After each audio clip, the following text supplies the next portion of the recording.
Imagine surviving 3 years of intergalactic warfare, watching entire star systems burn, and leading soldiers twice your age through battles that claimed billions of lives.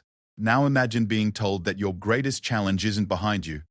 It's waiting in the hallways of Jefferson High School, where alien integration protocols mean nothing. Where your fellow students don't see a decorated war hero, but just another weird alien girl trying to fit in. Captain Zara Chen thought she knew what impossible looked like. She was wrong. When the Stellar Coalition declared victory over the Dominion forces, 16-year-old Zara expected a hero's welcome. What she got instead was a one-way ticket to suburban Earth, a mandatory reintegration program, and the most terrifying mission of her military career. Surviving high school as the only combat veteran, in a sea of teenagers who think war is just something that happens in video games. But Zara carries more than just battle scars and trauma. She carries secrets that could reshape humanity's understanding of the war they just won. And some of her new classmates aren't as human as they appear to be. Welcome to the most dangerous battlefield Zara has ever faced. The cafeteria is about to become a war zone, and detention might just be a death sentence. The transport shuttle's engines hummed with a sound that made Zara's teeth ache. She pressed her face against the small porthole, watching Earth grow larger in the viewport. Blue and green swelled together like paint on an artist's palette, so different from the ash-grey world she'd called home for the past 3 years. Her reflection stared back at her, short black hair that had grown out from its regulation buzz cut, dark eyes that had seen too much, and a scar running from her left temple to her jaw. Courtesy of Dominion plasma fire during the siege of Kepler. 442. Beautiful, isn't it? The shuttle pilot's voice crackled through the intercom. His name was Rodriguez, and according to his file, he'd never seen combat. Never watched his squad mates die in the vacuum of space.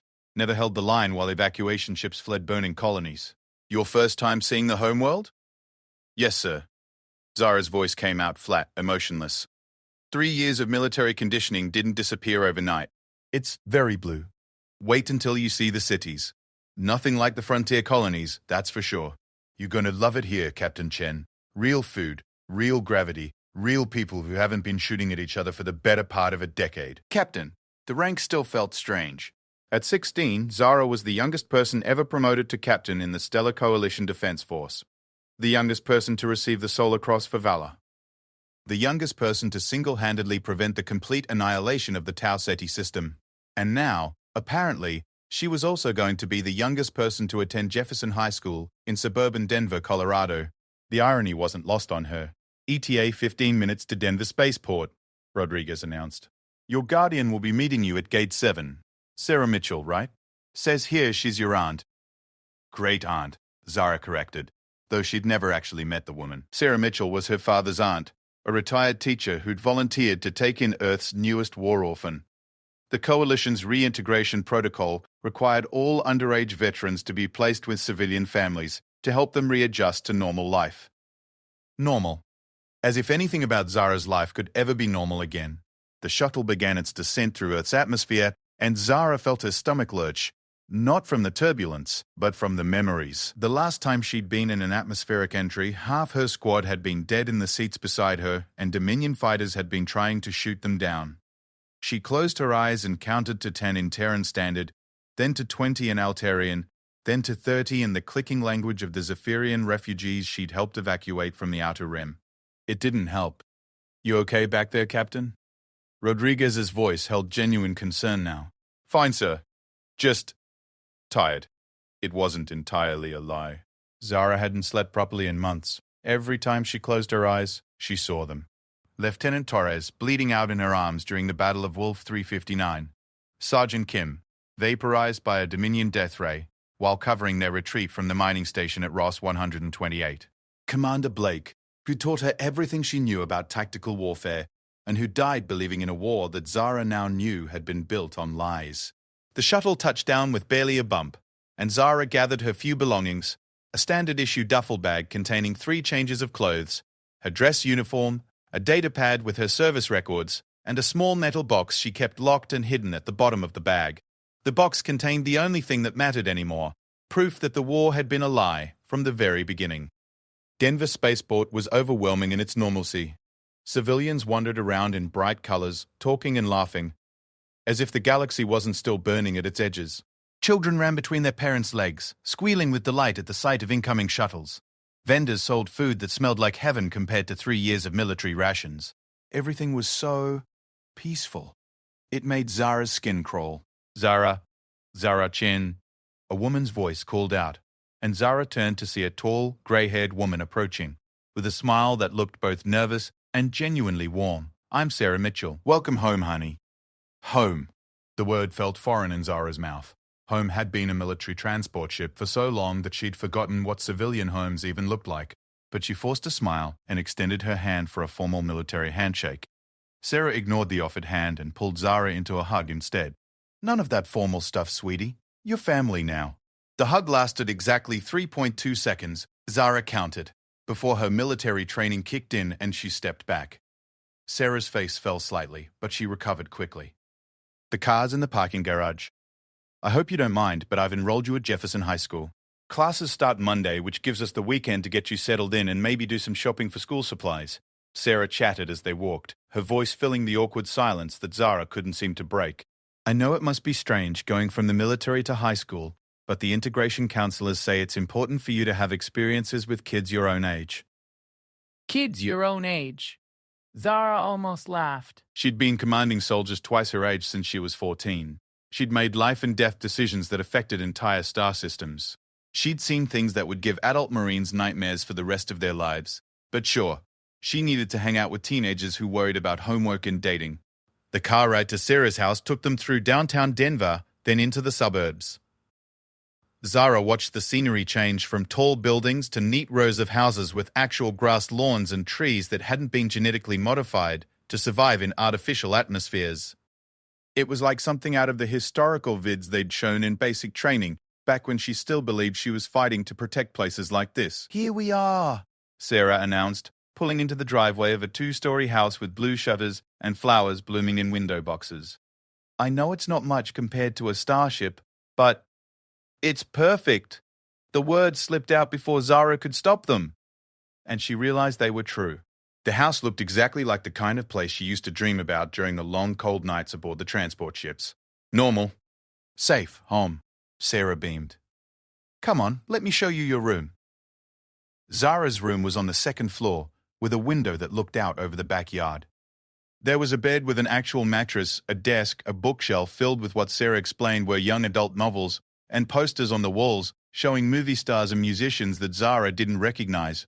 It was the kind of room a normal 16-year-old girl might have, if normal 16-year-old girls existed in Zara's universe anymore. I wasn't sure what you'd like, so I tried to make it typical for someone your age, Sarah explained, fidgeting with the curtains.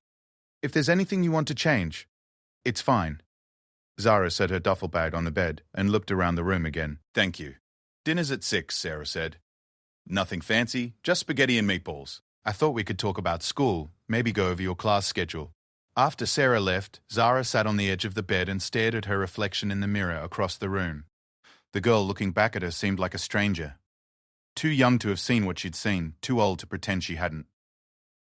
The scar on her face stood out starkly in the afternoon sunlight streaming through the window. A permanent reminder of the Battle of Proxima Station. She unpacked her few belongings methodically, the way she'd been trained to set up temporary quarters on a dozen different worlds. Clothes in the dresser, toiletries in the adjoining bathroom, data pad on the desk. The metal box went into the bottom drawer of the nightstand, locked and hidden beneath a spare blanket. At exactly 1800 hours, 6 o'clock, she reminded herself, Zara went downstairs for dinner. Sarah had set the table with actual plates instead of the disposable trays Zara was used to, and the smell of home-cooked food filled the kitchen. It was almost enough to make her forget about the war. Almost. So, Sarah said as they ate, tell me about yourself. I know what's in your official files, of course, but I'd like to hear it from you. Zara chewed slowly, buying time. What was she supposed to say? That she'd joined the military at 13 because her parents had been killed in a Dominion raid on their colony ship? That she'd lied about her age and somehow ended up in the front lines of humanity's most brutal war? That she'd discovered evidence of treason at the highest levels of the coalition command structure and didn't know who she could trust with the information? There's not much to tell, she said finally. I served, did my duty. Now I'm here. Zara. Sarah's voice was gentle but firm. I've read your service record. 3 years in the Defense Force, promoted to captain at 15, recipient of the Solar Cross for Valor, the Stellar Service Medal, and the Order of Terror. Not much to tell, doesn't begin to cover it. Those are just decorations, Zara said, stabbing at her spaghetti more aggressively than necessary. They don't mean anything. They mean you're a hero. The word hit Zara like a physical blow. Hero. If only Sarah knew the truth. Heroes didn't discover that their commanding officers had been secretly funding both sides of the war for profit. Heroes didn't find out that entire battles had been staged for the benefit of weapons manufacturers and mining corporations. Heroes didn't carry evidence that could bring down the entire coalition government and didn't know what to do with it. Heroes didn't lie awake at night wondering if all the people they'd killed had died for nothing. I'm not a hero, Zara said quietly. I'm just someone who survived when other people didn't. Sarah reached across the table and covered Zara's hand with her own. Survivor, hero. Sometimes they're the same thing. And sometimes surviving is the hardest thing of all. They finished dinner in relative silence, and afterwards Sarah showed Zara around the rest of the house. There was a living room with a large television and comfortable couches, a study lined with books, and a kitchen that looked like something from a museum exhibit about pre-war civilian life. Everything was clean and bright and normal in a way that made Zara's chest tight with emotions she couldn't name. I know this is all very different from what you're used to, Sarah said as they stood in the living room. But I want you to know that you're safe here. This is your home now, for as long as you need it to be. Safe. Another word that felt foreign. Zara had been in danger for so long that she'd forgotten what safety was supposed to feel like. Even now, standing in this peaceful suburban house, she found herself automatically cataloging exit routes and potential defensive positions. Old habits. Thank you, she managed. I appreciate everything you're doing. You don't have to thank me, honey. Your family. Sarah squeezed her shoulder. Now, how about we look at your class schedule? I think you're going to like Jefferson High. It's got a good reputation, and the students are nice kids. Nice kids. Zara almost laughed again. In 3 hours, she was supposed to transform from Captain Zara Chen, decorated war veteran and keeper of galaxy-shaking secrets, into just another high school student, worried about algebra tests and cafeteria politics. The transition felt impossible. But as she looked at Sarah's hopeful face, Zara realized she had to try, not for the integration protocol or the reintegration counselors, but for this woman who'd opened her home to a damaged stranger. For the chance to have something that resembled a normal life, even if it was just pretend. Show me the schedule, Zara said. They spent the next hour going over classes and teachers and something called extracurricular activities. Sarah explained about homework and report cards and school dances, concepts that seemed as alien to Zara as the Dominion battle tactics she'd studied at the military academy. But she listened and nodded and asked questions, playing the role of a normal teenager as best she could. Later that night, alone in her new room, Zara sat at the desk and powered up her datapad. The screen flickered to life, displaying the Coalition Military Network login page. Her fingers hovered over the keyboard for a long moment before she typed in her access codes. Her message inbox contained the usual military correspondence. Debriefing schedules, medical appointments, psychological evaluation requirements. But buried among the official communications was something that made her blood run cold. A message from Commander Harrison, her former CO, and one of the people named in the evidence she'd uncovered. Captain Chen, the message read, I trust you're settling in well to civilian life. Please remember that your security clearance remains in effect, and disclosure of classified information to unauthorized personnel remains a serious offense under military law. I'm sure you understand the importance of maintaining operational security even in retirement. Perhaps we should arrange a meeting soon to discuss your future. The message was signed with Harrison's official seal, but the threat was clear. They knew what she knew, and they wanted to make sure she stayed quiet about it. The question was, what were they willing to do to ensure her silence? Zara deleted the message and closed the datapad, but her hands were shaking. She thought that coming to Earth might give her time to figure out what to do with the evidence she carried. Now she realized that the war might not be as over as everyone thought. And Jefferson High School might not be the safe haven it appeared to be. Outside her window, the suburban street was quiet and peaceful, filled with the kind of normal life she'd fought to protect. But in the distance, she could hear the rumble of traffic from the highway, and something about the sound reminded her of approaching enemy ships. Zara Chen had survived 3 years of intergalactic warfare, but high school was beginning to look like her most dangerous mission yet. Because this time, she wasn't just fighting to save humanity, She was fighting to figure out what humanity was really worth saving for. And somewhere in the darkness beyond her bedroom window, she couldn't shake the feeling that something was watching her, waiting to see what she would do next. Monday morning arrived with the sound of Sarah's alarm clock at 0600 hours. 6 a.m., Zara corrected herself for the 100th time. Civilian time, civilian life, civilian problems. She'd been awake since 0430, staring at the ceiling and running through tactical scenarios in her head. Old habits died hard, and the habit of planning for the worst had kept her alive through 3 years of war. Jefferson High School looked exactly like the schools in the historical documentaries. Red brick buildings, wide lawns, teenagers streaming through the front doors with backpacks and smartphones. Zara stood at the edge of the parking lot, dressed in civilian clothes that still felt like a costume, and watched the controlled chaos of a normal Monday morning. "You sure you don't want me to walk you in?" Sarah asked from the driver's seat. "I know the principal, Mrs. Rodriguez. She's expecting you. I'll be fine." Zara shouldered her new backpack, which felt impossibly light compared to the tactical gear she was used to carrying. "Thank you for the ride. Pick you up at 3:30, Sarah called as Zara walked away. "And, honey, try to have fun." Another concept that seemed to belong to a different universe. Zara made her way through the front doors and followed the signs to the main office, her military training automatically cataloguing everything she saw. 300 students approximately, multiple exit routes. Security cameras at regular intervals. No visible weapons scanners or defensive positions. The thought stopped her in her tracks. Why was she analyzing a high school like a potential battleground? Because, whispered a voice in the back of her mind, nowhere was safe anymore. Not when Commander Harrison knew where she was. Not when she carried secrets that could topple governments. "You must be our new student," said a cheerful voice. And Zara turned to see a middle-aged woman with kind eyes and graying hair. "I am Mrs. Rodriguez, the principal. Welcome to Jefferson High." The next hour was a blur of paperwork, orientation materials, and explanations about dress codes and disciplinary policies. Mrs. Rodriguez assigned her a student guide, a senior named Ashley who seemed nice enough but kept staring at Zara's scar with poorly concealed curiosity. "So, what happened to your face?" Ashley asked as they walked through the hallways. "Car accident?" "Something like that," Zara replied, which was technically true if you considered a Dominion assault shuttle crashing into the side of her bunker to be similar to a car accident.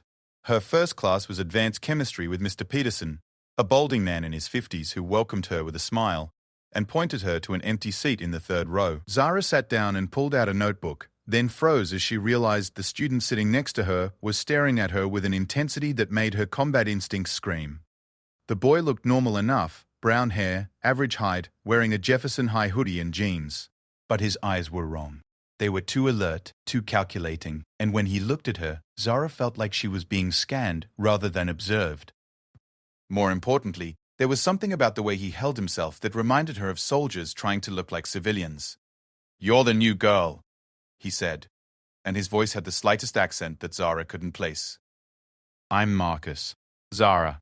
She kept her voice neutral, professional. "Nice to meet you." "Likewise." Marcus smiled, but it didn't reach his eyes. "Where'd you transfer from?" It was a casual question, the kind any student might ask a newcomer. But something about the way he asked it set off every alarm bell in Zara's head. This wasn't idle curiosity, it was reconnaissance. "Boarding school," she said, falling back on the cover story the integration counselors had prepared for her. "My aunt thought I'd like it better here. Boarding school." Marcus nodded thoughtfully. "Must have been quite an adjustment, living away from family for so long." Before Zara could respond, Mr. Peterson called the class to order and began his lecture on molecular bonding. But throughout the entire period, she could feel Marcus watching her, and she found herself analyzing his every movement in return. The way he held his pen like a weapon, the way his eyes swept the room at regular intervals, checking exits and potential threats, the way he sat with his back to the wall and his body angled toward the door. Either Marcus was the most paranoid teenager in the history of high school, or he wasn't a teenager at all. The rest of the morning passed in a haze of introductions and awkward small talk. Calculus with Mrs. Jenkins, where she pretended to struggle with concepts she'd mastered years ago during her military technical training. European history with Mr. Williams, where she had to bite her tongue to keep from correcting his oversimplified explanations of the colonial period. English literature with Ms. Carter, where she felt completely lost trying to analyze poetry when her brain was wired to analyze tactical situations. But through it all, She kept thinking about Marcus and the way he'd looked at her. By the time lunch arrived, Zara had convinced herself she was being paranoid. 3 years of war would make anyone suspicious of shadows. The cafeteria was exactly what she'd expected from movies and television. Long tables filled with students divided into obvious social groups. The athletes at one table, the drama kids at another, the honor students clustered near the windows. Zara bought a sandwich and a bottle of water and found an empty table in the corner where she could observe the room while she ate. "Mind if I sit?" Zara looked up to see a girl about her own age holding a lunch tray and smiling nervously. She had curly red hair, freckles, and the kind of genuine warmth that Zara had almost forgotten existed. "Sure," Zara said, gesturing to the empty chair across from her. "I'm Emma," the girl said, settling into her seat. "Emma Walsh. I heard we have a new student, and when I saw you sitting alone, I figured that must be you." Zara Chen. It felt strange to introduce herself without her rank or unit designation. Thanks. "So, what brings you to our little corner of suburban paradise?" Emma asked, taking a bite of her pizza. "Not that Jefferson's a bad school, but we're not exactly known for our academic excellence or exciting social scene. My aunt lives here," Zara said, sticking to her cover story. "She thought it would be good for me to finish high school somewhere." Normal, Emma laughed. "Well, you've definitely come to the right place. This might be the most normal place on Earth. Sometimes I think that's the problem." Despite herself, Zara found herself relaxing slightly. Emma's chatter was comfortable, undemanding, and refreshingly free of the undercurrents of suspicion and danger that had colored her conversation with Marcus. For a few minutes, she almost managed to forget about the war, about the secrets she carried, about the feeling that she was being watched. Then Marcus walked into the cafeteria. He moved through the room with the same calculated casualness Zara had noticed in chemistry class, his eyes sweeping the space in a pattern that was definitely not random. When his gaze found her, he smiled and started walking in her direction. "Friend of yours?" Emma asked, following Zara's line of sight. "Classmate," Zara said, her muscles automatically tensing for potential conflict. "We just met this morning."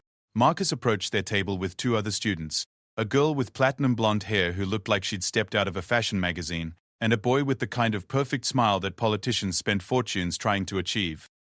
All 3 of them moved with the same predatory grace that had triggered Zara's instincts earlier. "Mind if we join you?"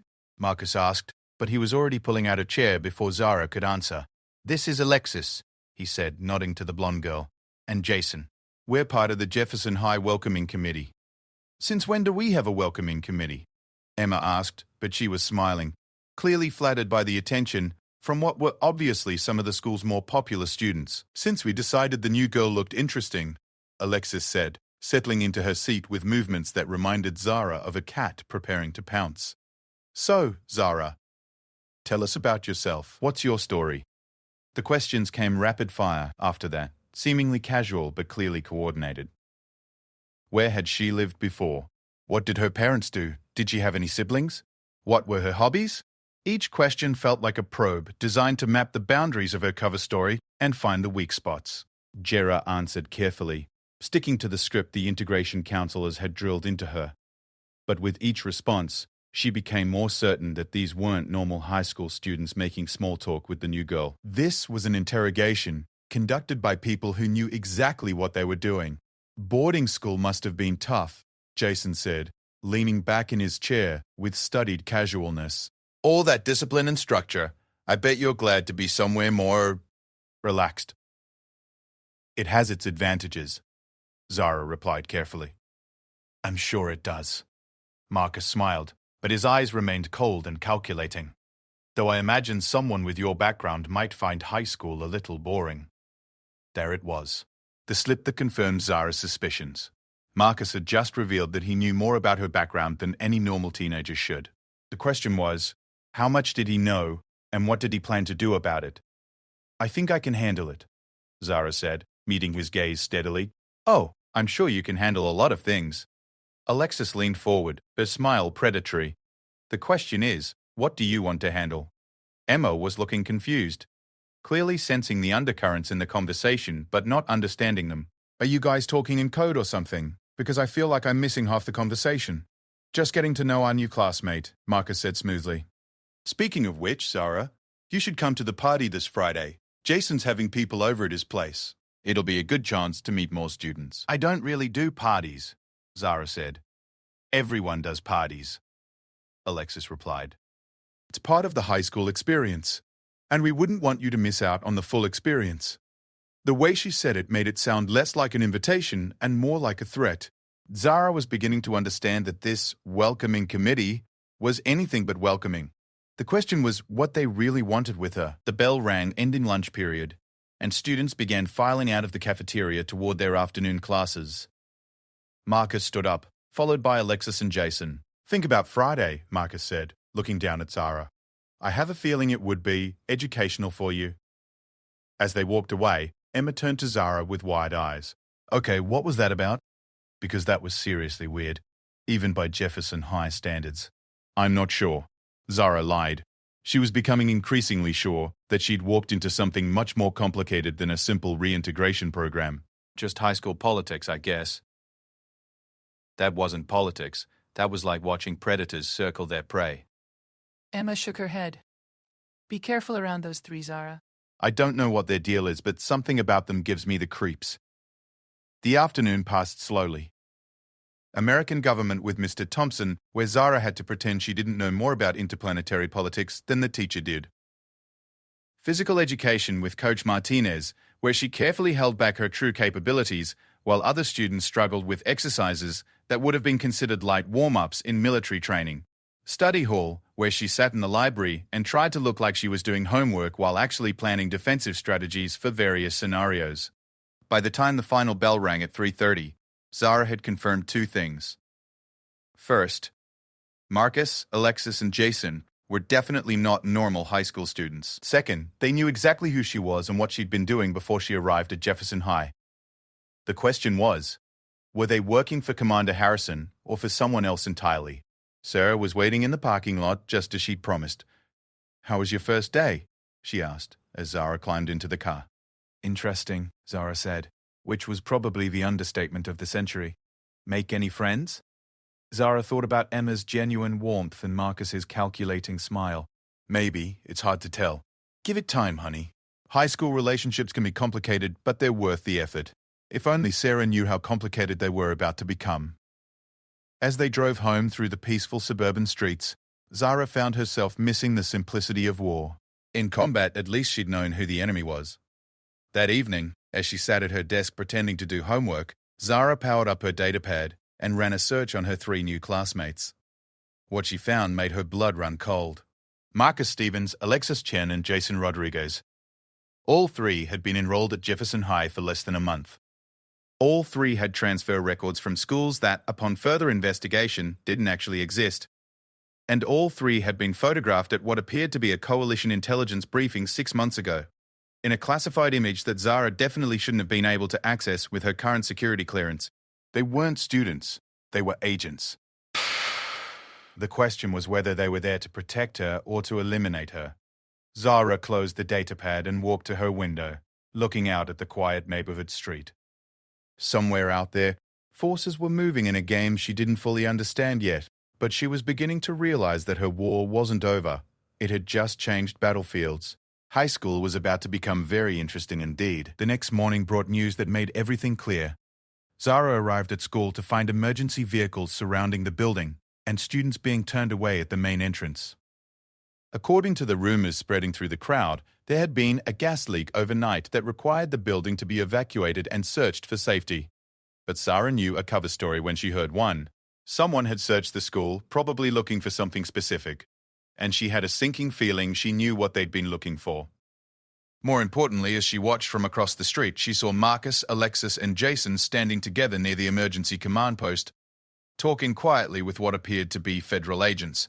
They weren't acting like concerned students. They were acting like operatives receiving a briefing. Zara turned and walked away, her mind racing. The game had officially begun, and the stakes were higher than she'd imagined. Because if coalition intelligence was willing to shut down an entire high school to search for evidence of her discoveries, then the secrets she carried were even more dangerous than she'd thought. It was time to stop playing defense and start fighting back. But first, she had to figure out who she could trust in a world where high school students might be enemy agents, and her greatest weapon was a metal box hidden in her bedroom drawer. The war had followed her to Earth, and Jefferson High School had just become ground zero.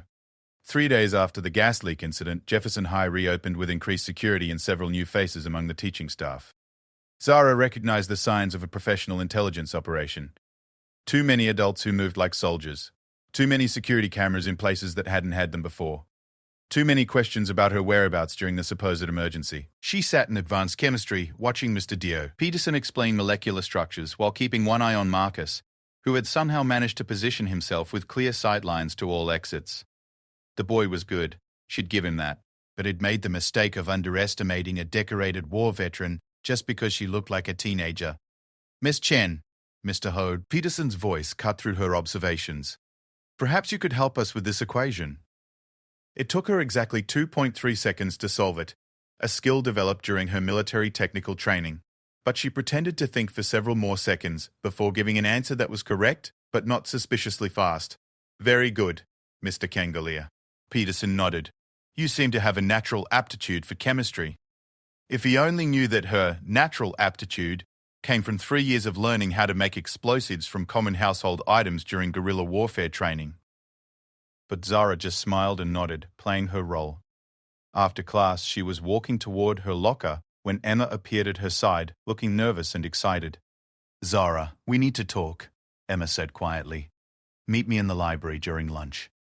3rd floor, section Q, and make sure nobody follows you. Before Zara could respond, Emma disappeared into the crowd of students moving between classes, leaving Zara with a dozen new questions and a growing certainty that nothing at Jefferson High was what it seemed. The morning dragged by with excruciating slowness. European history, where she sat through another oversimplified explanation of colonial politics while Mr. Williams completely ignored the economic factors that had actually driven expansion.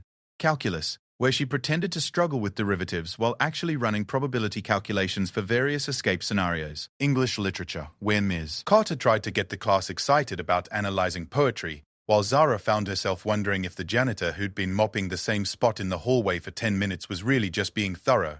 Finally, lunch period arrived. Zara bought her usual sandwich and water, then made her way to the library, taking a deliberately circuitous route and using every counter-surveillance technique she'd learned during her military training. If anyone was following her, they were better than she was, which was possible, but unlikely. The 3rd floor of the library was nearly empty, with only a few students scattered among the stacks. Zara found section Q, Philosophy and Political Theory, and discovered Emma sitting at a small study table with several thick books open around her. Sit down, Emma said quietly, not looking up from her book, and pretend you're helping me study. Zara settled into the chair across from Emma and opened one of the books to a random page. What's going on? That's what I was hoping you could tell me. Emma's voice was barely above a whisper. Because either I'm going crazy, or Jefferson High has been invaded by some very dangerous people, who are all very interested in you. What do you mean? Emma finally looked up, and Zara was surprised to see fear in her eyes. I mean that I spent the weekend doing some research on our new friends Marcus, Alexis, and Jason. Do you want to know what I found? Tell me. Nothing. Absolutely nothing. No social media profiles, no school records from their supposed previous schools, no digital footprint whatsoever. It's like they didn't exist until a month ago. Emma leaned forward. And then there's the fact that they're not the only new transfers. 5 other students have enrolled at Jefferson in the past 3 weeks, all with similar holes in their backgrounds. Zara felt her stomach tighten. 7 agents. That was either a very serious protection detail or a very serious threat assessment team. Either way, it meant the situation was escalating rapidly. There's more, Emma continued. My dad works for the Department of Education, and he told me about the gas leak. It wasn't a gas leak, Zara. Federal agents searched every inch of this school, including breaking into lockers and accessing student files. They were looking for something specific. How do you know all this? Emma gave her a look that was equal parts frightened and determined. Because my dad isn't really with the Department of Education. He's FBI, and he's been tracking some kind of intelligence operation centered on this school. An operation that apparently involves you. The revelation hit Zara like a physical blow. Emma, sweet, normal, seemingly innocent Emma, was the daughter of a federal agent, which meant either this was an incredible coincidence or Emma had been assigned to get close to her from the beginning. I can see what you're thinking, Emma said quickly. And yes, my dad asked me to keep an eye on you when you first arrived. But that was before I realized how scared you are and how much danger you might be in. I'm not scared, Zara said automatically, falling back on military bravado. Yes, you are, and you should be, because according to my dad's intel, there are at least 3 different groups interested in you, and none of them are particularly concerned with your welfare. Zara stared at the philosophy book in front of her, her mind racing through the implications. If Emma's father was FBI, then the federal government was involved in whatever was happening.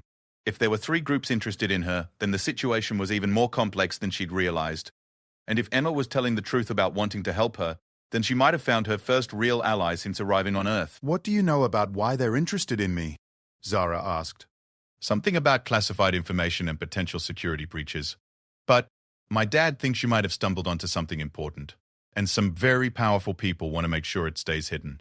Zara made a decision. It was risky, but she was rapidly running out of options, and Emma seemed to be offering genuine help. They're right, she said quietly. I do have something. Information that could destroy the coalition government and probably start a new war. Emma's eyes widened. What kind of information?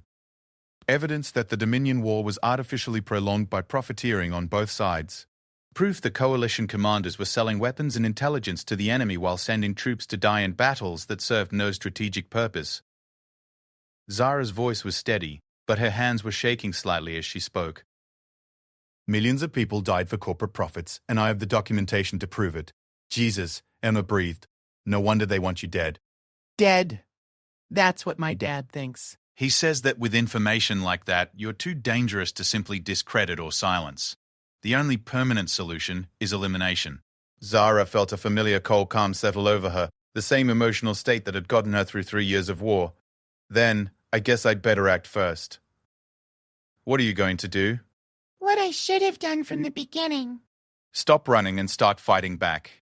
Zara closed the philosophy book and met Emma's eyes. But I'm going to need help. What kind of help? The kind that might get you killed if we're caught. Emma was quiet for a long moment, staring down at her hands. When she looked up again, her expression was resolute. My dad says that sometimes you have to choose between being safe and being right. And I think this is one of those times. You're sure? I'm sure. What do you need me to do? Zara spent the next 20 minutes explaining her plan, keeping her voice low and watching for any signs that they were being observed. It was a desperate gambit, but it was the only way she could think of to turn the tables on her pursuers and get the evidence she carried into the right hands. The plan was simple in concept, but dangerous in execution. They would use the school's computer network to upload Zara's evidence to multiple news organizations and government oversight committees simultaneously, making it impossible for any single group to suppress the information. But they would need to do it during a time when the school's security was distracted, and they would need to make sure the upload was completed before coalition agents could stop them. The full formal is this Saturday night, Emma said. Half the school will be there, including most of the new transfer students who have been watching you. It's the perfect cover. What about security? They'll have the computer lab locked down. Leave that to me. My dad taught me a few things about bypassing electronic locks, and I know the school's security system better than they think I do. It wasn't a perfect plan, but it was better than waiting for her enemies to make the first move. As they gathered up their books and prepared to leave the library, Zara felt something she hadn't experienced in months. Hope. Emma, she said as they reached the stairs, why are you doing this? Really? Emma paused, considering the question. Because my dad also told me that sometimes good people have to do dangerous things to protect other good people. And despite what you've been through, I think you're one of the good people. The rest of the week passed in a haze of careful planning and growing tension. Zara attended her classes, did her homework, and played the role of a normal high school student, all while watching for signs that her enemies were closing in. Marcus, Alexis, and Jason continued their surveillance, but they seemed to be waiting for something, probably orders from whoever was pulling their strings. Meanwhile, Emma used her access to school systems and her father's connections to gather intelligence on the various groups operating around Jefferson High. What she discovered was both encouraging and terrifying. The FBI was indeed running a protection operation, but they were being countered by coalition intelligence agents who had orders to retrieve Zara's evidence by any means necessary. And according to intercepted communications, there was a third group, corporate security contractors hired by the defense companies, that would be implicated if Zara's evidence became public. It's like a 3-way chess match, Emma explained during one of their clandestine meetings in the library. And you're the prize they're all fighting over. Then it's time to change the rules of the game, Zara replied. Saturday night arrived with unseasonable warmth and clear skies. The fall formal was being held in the school gymnasium, which had been decorated with streamers and balloons in an attempt to make it look festive rather than like the place where students were forced to play dodgeball twice a week. Zara arrived at the dance wearing a simple black dress that Sarah had helped her pick out, along with the small metal box containing her evidence hidden in a purse that was designed to look like a normal accessory, but was actually a military-grade secure container. She moved through the crowd of dancing teenagers like a predator stalking prey, her eyes constantly scanning for threats while she made her way toward the exit that would take her to the computer lab. Emma was already in position, having volunteered to help with the audio-visual equipment for the dance. Her job was to monitor the security cameras and provide early warning if any of their watchers tried to follow Zara. "Coast is clear," Emma's voice crackled through the small earpiece Zara was wearing. "But Marcus just left the gym." "You've got maybe 10 minutes before he realizes you're gone." Zara slipped out of the gymnasium and made her way through the empty hallways of Jefferson High, her footsteps silent on the polished linoleum floors. The computer lab was on the second floor, and Emma had already disabled the electronic lock on the door. Inside the lab, Zara quickly powered up one of the computers and inserted the data storage device from her metal box. The upload would take approximately 8 minutes, assuming nothing went wrong. Everything went wrong. She was 3 minutes into the upload when the lights in the hallway outside went out. Emergency lighting kicked in a moment later, bathing everything in an eerie red glow that reminded Zara uncomfortably of the battle-damaged ships she'd served on during the war. "Zara, we've got a problem." Emma's voice was tight with tension. "Security systems just went offline, and I'm seeing movement in multiple locations. I think they're making their move." "How long do I need?" Zara asked, her fingers flying over the keyboard as she monitored the upload progress. 5 more minutes, maybe 4 if you can." Emma's transmission cut off with a burst of static. Zara was on her own. She could hear footsteps in the hallway outside, moving with the coordinated precision of a tactical team. 3 sets, probably more.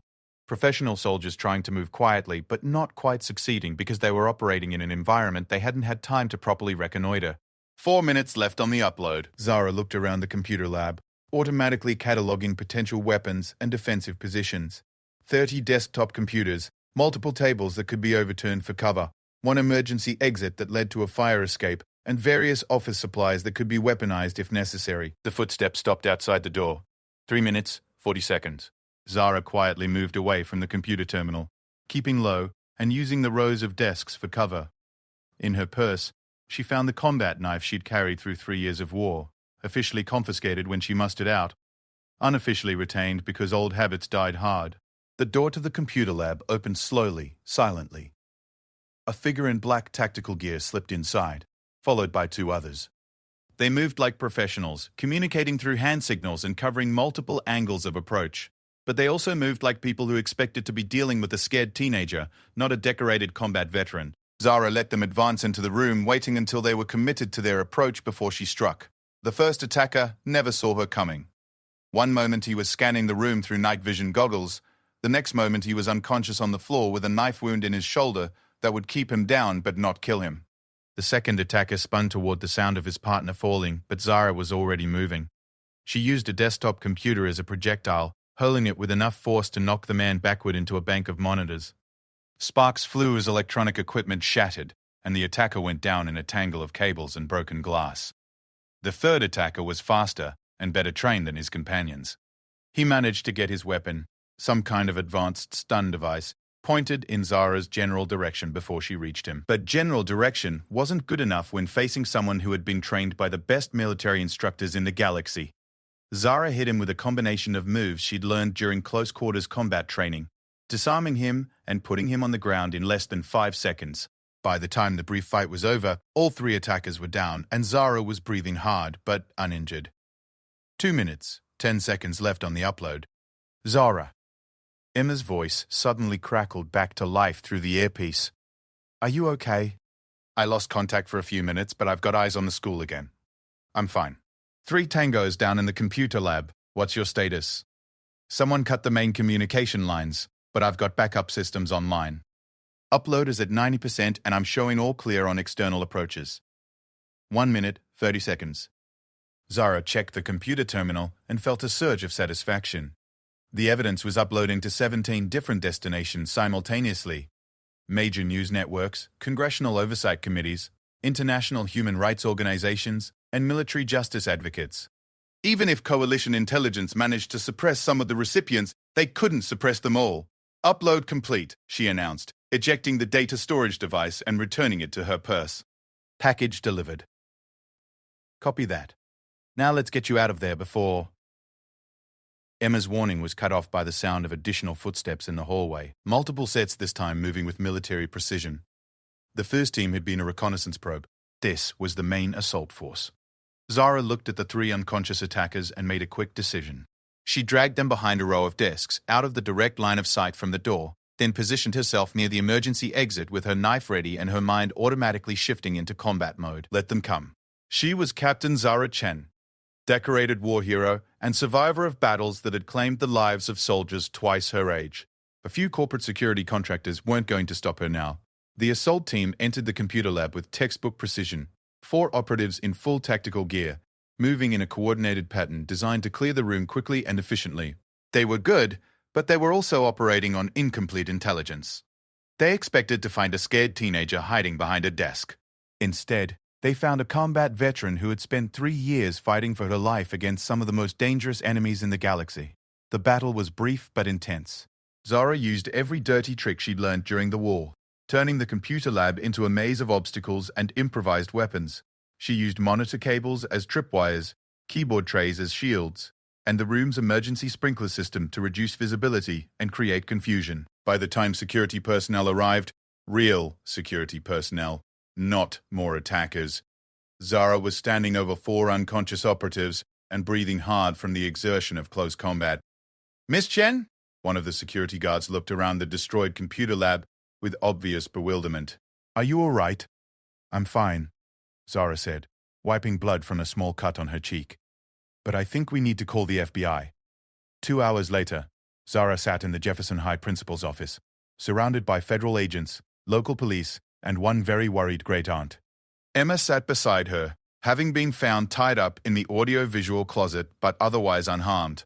The 7 unconscious attackers were being processed by a joint FBI military police task force, and the evidence Zara had uploaded was already making headlines on news networks around the world. "You realize," said Agent Martinez, Emma's father, "that you've just started the biggest political scandal in coalition history." "Good," Zara replied. "It's about time someone told the truth about what really happened during the war. The truth is going to get people killed." "Important people, powerful people." "Important and powerful people got millions of soldiers killed for profit. I'm not particularly concerned about their welfare." Agent Martinez studied her for a long moment. "You know they're going to come after you again. This isn't over." "I know."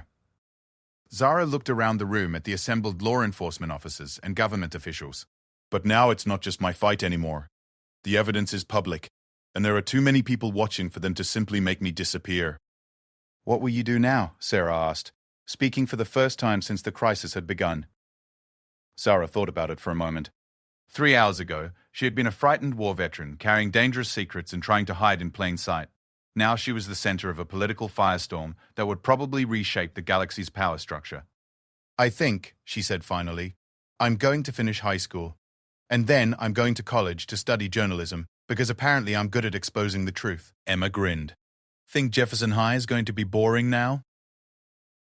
Zara looked around the destroyed computer lab visible through the office windows, then at the federal agents still processing evidence from the night's events. "Somehow, I doubt it." Outside, the sun was beginning to rise over suburban Denver, painting the sky in shades of gold and pink that reminded Zara of better worlds she'd seen during her years in space.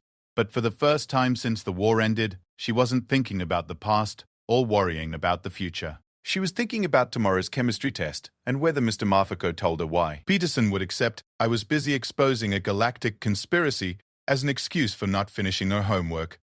Some battles, it turned out, were worth fighting, and some victories were worth the price you paid for them. Captain Zara Chen had survived the battlefield, and she'd survived high school. But more importantly, she'd survived with her integrity intact and her secrets finally shared with a galaxy that deserved to know the truth. The war was over. Her real life was just beginning. She survived the battlefield, but high school was a whole new war. HFY Sci-Fi Story.